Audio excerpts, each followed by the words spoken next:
The voice was gone. Not fading. Not weakening. Gone.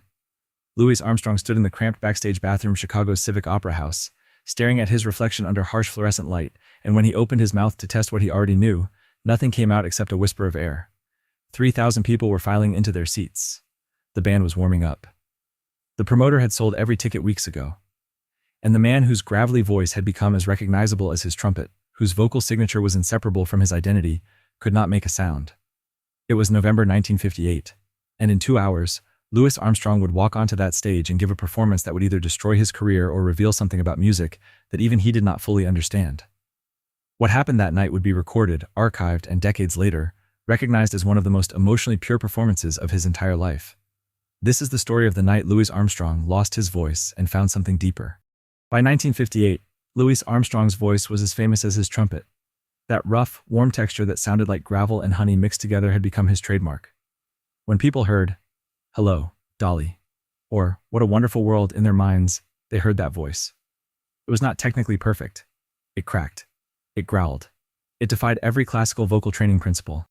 But it communicated something that technical perfection never could: humanity. Warmth. Joy mixed with something that felt like hard-earned wisdom. His voice told you that life was difficult and beautiful simultaneously, and that acknowledging both was the only honest response to existence. Without that voice, people wondered, who was Louis Armstrong? The question had never needed asking before. Until tonight. The throat infection had started 3 days earlier in Detroit, a tickle, a slight rasp. Nothing unusual for a performer who had been on the road for 40 years, who smoked, who pushed through exhaustion and played 3-hour shows in smoke-filled venues night after night. Armstrong had ignored it, as he ignored most physical complaints, because acknowledging weakness felt like letting down the people who depended on him. The band. The promoters. The audiences who saved money to buy tickets. By the second day, the tickle had become pain. By the third day, speaking hurt. And now, standing in the Chicago venue bathroom with his manager Joe Glazer pounding on the door, asking if he was okay, Armstrong faced a reality he had never confronted in 5 decades of performing. He physically could not sing. "Louis, you all right in there?" Joe Glazer's voice carried the edge of a man who knew something was wrong. Armstrong opened the door slowly. Glazer took one look at his face and understood. "How bad?" he asked quietly. Armstrong opened his mouth. A whisper emerged, barely audible. "Can't." That single syllable, forced out painfully, was all he could manage. Glazer's face went pale. "Jesus, Louis. 3,000 people out there. This place is sold out. The mayor's coming. The press.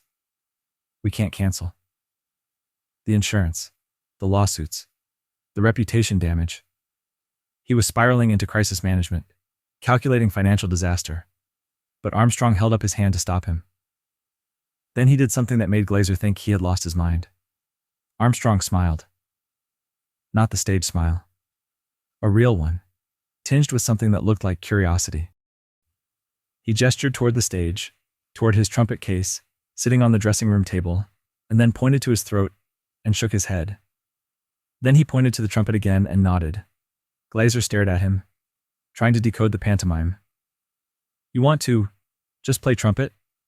No vocals?" Armstrong nodded. "Louis, people come to hear you sing.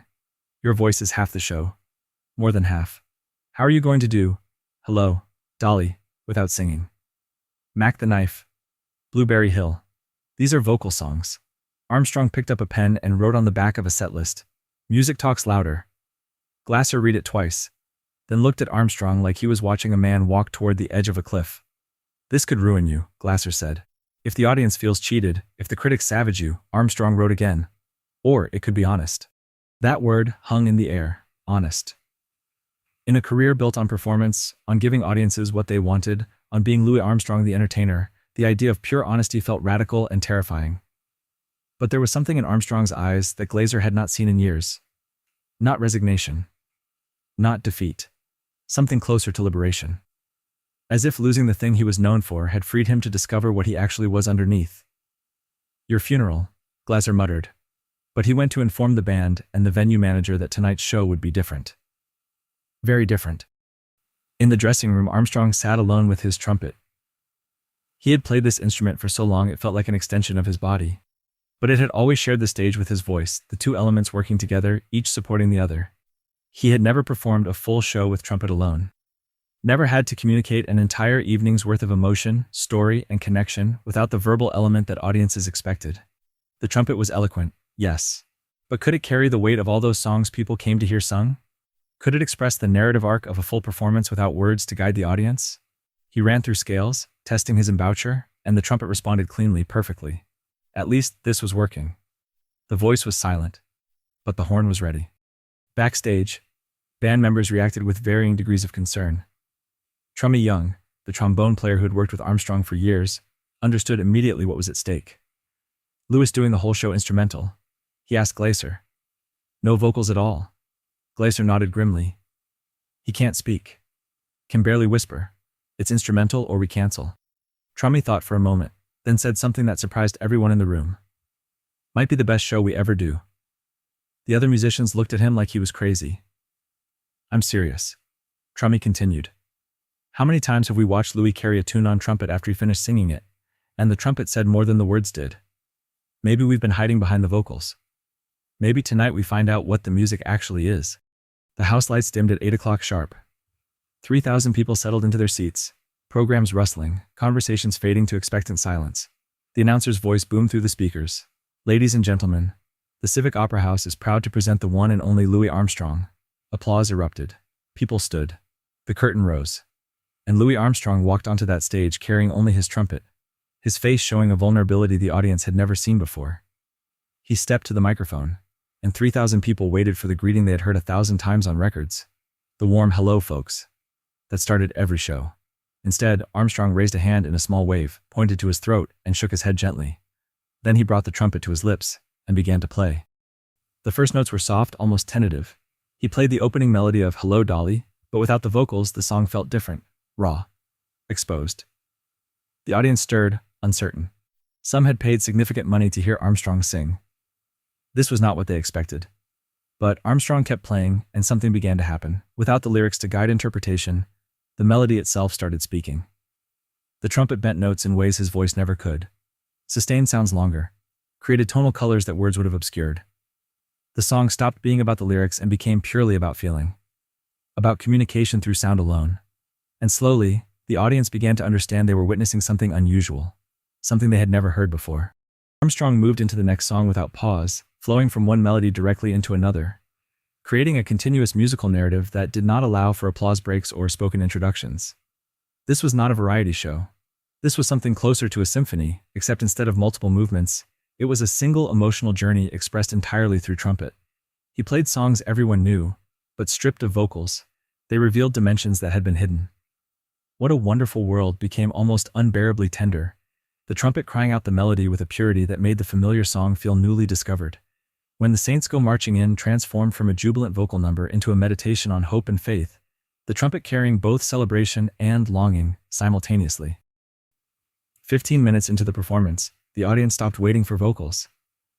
They stopped comparing this to what they expected. They began listening to what was actually happening.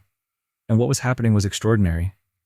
Armstrong was playing with a nakedness he had never shown on stage before. Without his voice to share the burden, without lyrics to convey meaning, he had to pour everything into the trumpet. Every emotion, every nuance, every thought he would have spoken, he now had to translate into pure musical expression. And the trumpet, freed from its supporting role, became eloquent in ways it never had been when sharing the stage with vocals. It laughed. It wept. It whispered and shouted. It told stories without a single word. Trummy Young, playing trombone backup, watched in amazement as Armstrong transformed the entire concept of performance. This was not entertainment in the traditional sense. This was confession. This was Armstrong stripping away every layer of persona and protection, standing on that stage with nothing but his horn and whatever truth he could express through it. In the third row, a music critic named Robert Shaw had come prepared to write a review, comparing Armstrong's live vocals to his recorded work. Now he sat with his notebook untouched, trying to process what he was hearing. This was not what he came to review. This was something else entirely. Something he did not have critical vocabulary to describe. Pure musical communication, unmediated by language. 40 minutes into the performance, Armstrong did something that made the entire evening coalesce into meaning. He began playing St. James Infirmary, a song he had always sung with his trademark gravelly melancholy. But tonight, with only the trumpet, the song became a meditation on mortality and memory that hit the audience like a wave. The trumpet bent notes downward, creating sounds that felt like grief itself. It sustained tones that hung in the air like unanswered questions. Without lyrics about going down to see his baby lying on a cold white slab, the trumpet made the audience feel those emotions more deeply than words ever had. Because words tell you what to feel. Music makes you feel it directly. And Armstrong, stripped of his voice, was making 3,000 people feel things they could not name or defend. They were simply experiencing pure emotion channeled through brass and breath. The band supported him perfectly, knowing when to fall back and let the trumpet speak alone, when to add harmonic color, when to simply hold a foundation and let Armstrong soar above them. This was collaborative artistry at its highest level. No showboating, no individual grandstanding. Just musicians serving the music, creating a canvas on which Armstrong could paint and sound. During Mood Indigo, the pianist Billy Kyle created such delicate chord voicings that Armstrong's trumpet seemed to float on air, playing Ellington's melody with a tenderness that made the song feel like a lullaby for the brokenhearted. The audience sat completely still, afraid that any movement would break the spell. 1 hour into what was scheduled as a 2-hour show, Armstrong paused for the first time. He lowered his trumpet, wiped his brow with the handkerchief that was part of his trademark image, and looked out at the audience. They stared back, uncertain if this was intermission or ending. Armstrong gestured to the band to hold, walked to the very edge of the stage, and did something unexpected. He placed his hand over his heart, then extended it outward toward the audience in a gesture of offering. Then he brought the trumpet back to his lips and played "What a Wonderful World" one more time, but slower, more intimately, as if he was playing it for each individual person in that theater, not performing it, sharing it. The difference was everything. By the time Armstrong played the final note of the evening, closing with a sustained high note on "When It's Sleepy Time Down South," that he held until the audience thought his lungs would burst, something had shifted in that opera house. People were not just entertained. They were changed.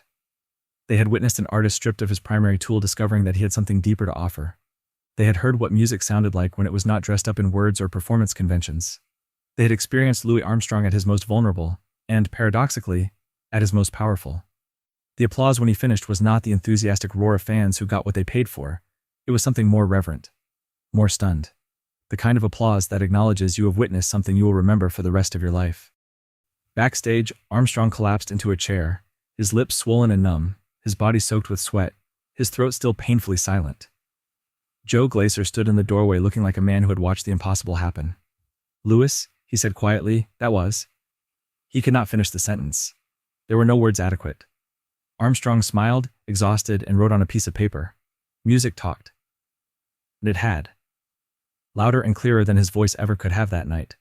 The performance that should have been a career-ending disaster had become something transcendent. A revelation of what had always been true, but hidden beneath layers of expectation and convention. Music did not need words to communicate. It just needed honesty. What Louis Armstrong did not know, sitting in that dressing room with his silent throat and aching lips, was that the entire performance had been recorded. The venue had installed a new recording system that week, and the sound engineer, a young man named Thomas Chen, had captured everything on tape. 2 hours of pure instrumental Armstrong, unplanned, unrehearsed, performed under conditions that forced absolute authenticity. Chen knew immediately he had something special. He made a safety copy that night and stored the original in the venue's archive with a note. Armstrong concert, November 1958. No vocals due to illness. Possibly the most honest recording ever made. For 3 years, those tapes sat in storage. Armstrong recovered his voice within a week, resumed his normal performing schedule, never spoke publicly about the night he could not sing. He did not think about it as a pivotal moment.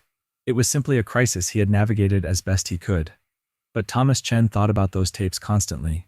He knew they contained something important. In 1961, he contacted Armstrong's label and asked if they would be interested in hearing an unusual archival recording. The label was skeptical but agreed to listen. When the first executives heard the tapes, they had the same reaction the live audience had. Stunned silence followed by the realization they were hearing something extraordinary. The album was released in 1962 under the title Louis Armstrong, Unspoken. The cover showed Armstrong holding his trumpet, his mouth closed, with liner notes explaining the circumstances of the performance. Critics who had been prepared to dismiss it as a novelty, a curiosity, found themselves struggling to describe what they heard. Robert Shaw, who had been in the audience that night, wrote a review that captured it best. "This is not an album of Louis Armstrong playing instrumental versions of his hits. This is Louis Armstrong speaking in his native language, the only language that can express what he truly means to say. We have been listening to translations all these years. This is the original text." The album sold modestly at first, as curious fans tried to understand what they were hearing. But over time, it developed a reputation as Essential Armstrong, the recording that revealed what had always been underneath the entertaining surface. Musicians understood it first. Jazz players who had studied Armstrong's trumpet work for decades heard in these recordings the unmediated essence of his artistry. Without vocals to signpost emotion, listeners had to engage with the music on its own terms, pay attention to phrasing and tone and the spaces between notes. It demanded active listening in a way that vocal performances did not. Classical musicians discovered the album and marveled at Armstrong's ability to sustain narrative across purely instrumental improvisation. This was not just playing. This was storytelling through sound. Music students analyzed the phrasing, the emotional arc, the way Armstrong could make a simple melody communicate complex feelings without a single word. Unspoken became a study in pure musical expression. Decades later, after Armstrong's death in 1971, Unspoken gained new appreciation as listeners returned to his catalog searching for the real man beneath the public image. This album, recorded by accident under crisis conditions, became the key to understanding everything else. It showed that Armstrong's genius was not his voice or his trumpet separately. It was his ability to channel pure feeling through whatever instrument was available. When his voice failed, his trumpet stepped forward and revealed that the source of his artistry had always been something deeper than technique or tone. It was emotional truth. The willingness to be completely honest in every note, to strip away performance and reveal the human underneath. The recording also changed how musicians thought about limitation. For years, it was studied as an example of how constraints can liberate creativity. Armstrong lost his voice, the thing he was known for, and in losing it discovered what he actually had to offer. The performance became a model for artists working under difficult conditions, proof that sometimes being stripped of your primary tools forces you to find what you are actually made of. Jazz schools played Unspoken for students learning improvisation, pointing out how Armstrong turned limitation into innovation. Without vocals to fall back on, he had to make his trumpet communicate everything. And in doing so, he created some of the most emotionally direct playing of his career. In the final years before his death, Armstrong rarely spoke about the Unspoken album, but when he did, his comments were revealing. In a 1969 interview, a journalist asked him about the night his voice failed. Armstrong thought for a long moment, then said, "Sometimes you gotta lose something to remember what you got. That night, I lost my voice. But I found my horn again. Really found it. Not as something to entertain people.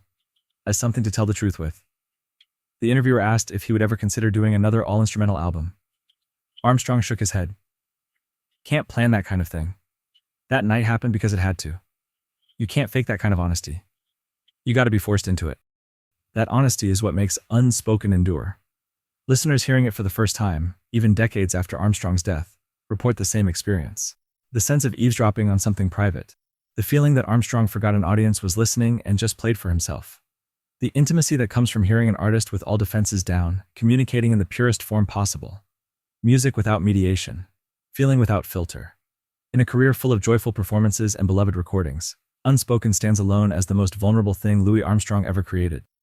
Not because he chose vulnerability, but because circumstances forced it upon him, and he did not run from it. The legacy of that November 1958 night extends beyond one album. It changed how people understood Armstrong. It proved he was not just an entertainer or a cultural ambassador or even a jazz pioneer. He was an artist in the deepest sense, someone whose medium was emotion and whose technique was honesty.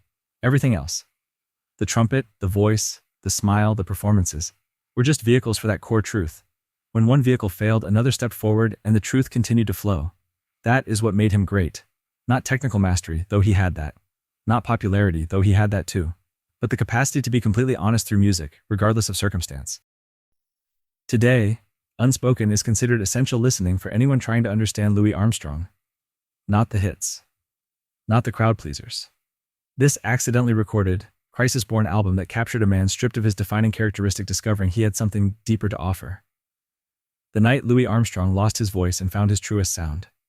The performance that should have been a disaster but became a revelation. The recording that answered the question nobody knew to ask.